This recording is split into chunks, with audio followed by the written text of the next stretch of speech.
Hi, I'm Jenni Carlson with the Oklahoman. Someone in the state of Washington finally came to their senses.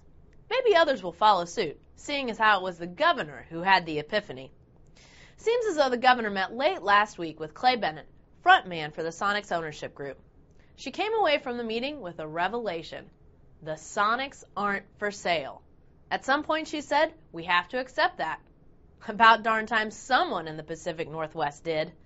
A high-powered group of local investors made it known last week that it wants to buy the team and cover half of the $300 million price tag on key arena renovations. The group includes high rollers such as Microsoft CEO Steve Ballmer and wireless magnate John Stanton. No doubt they could throw a big chunk of change at Bennett and the boys.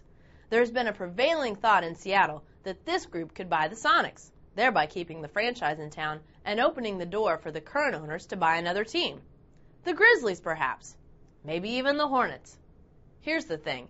NBA franchises aren't a dime a dozen. There are a very limited number of them, and very few, if any, are going to be for sale at any given time. There would be no guarantees for Bennett and the other owners if they sold the Sonics.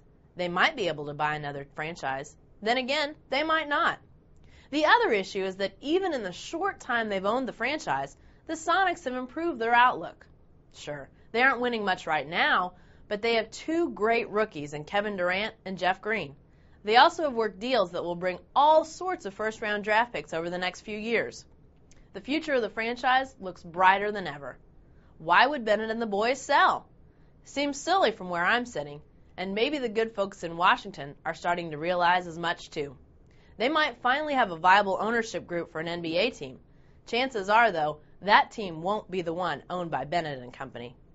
I'm Jenni Carlson with the Oklahoman.